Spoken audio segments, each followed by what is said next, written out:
I believe that Donald Trump could have prevented a lot of it, by the pardons. But I also think that on the day that occurred, it would not have occurred without the instigation, without the encouragement, and without the silence after the fact from Donald Trump, who took more than 3 hours to come out and say anything after it was Rudy Giuliani, and I witnessed it myself. I was there, as they said, to trial by combat. That was the language that was used. He encouraged them to go to the Capitol. He said he was going to go with them. When we got there, they came after reporters. I witnessed the violence myself. I was attempted to be a victim. They attempted to make me a victim of the violence, but then they became enamored of my Playboy press pass and asked me instead if I could get them into the Playboy mansion, and then turned around and left. And for those who don't remember, it was because if you've seen those people crawling up the wall, and there's been, hundreds of photographs of that, I was standing right there and I said, hey, morons, there's steps on either side. Somebody's going to fall and bust their ass. Someone fell and busted their ass, and they came after me as if it were my fault. And so when I held up my Playboy press, I said, hey, I'm different than the rest of the press. They stopped, sniffed my tags, and asked me if I could get them into the Playboy mansion, then turned around and said nothing to see here and went off. So they were not only violent but stupid. And and there is no doubt in my mind what happened. I was there. I witnessed it for myself.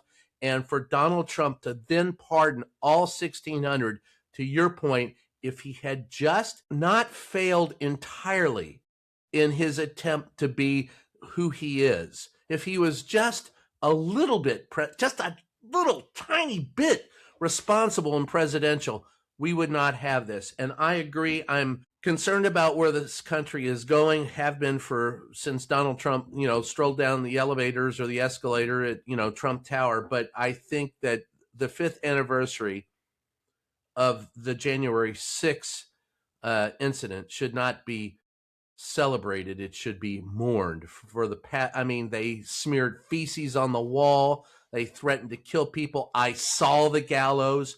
There were people walking through going, kill Mike Pence, hang Mike Pence. That's not exactly the look that you have in a democracy. Yeah, there is nothing we are in disagreement about on this. So if I said anything that I was just saying I think we should have gone farther. It was condemn Trump because he didn't come out that day.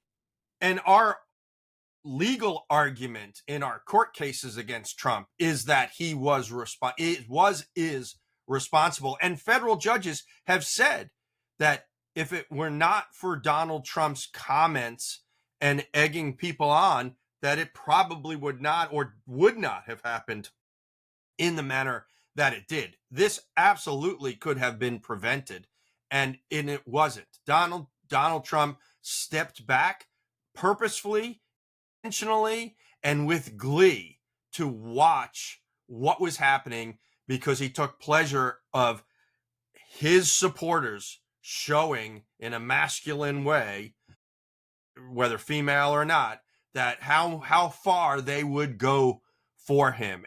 And it is January 6th should forever be a sad, depressing, and dark day in American history, regardless of political party or ideological persuasion. And I want to cut that soundbite out and play it for my grandkids. I don't want this country to in any way romanticize what occurred on that day.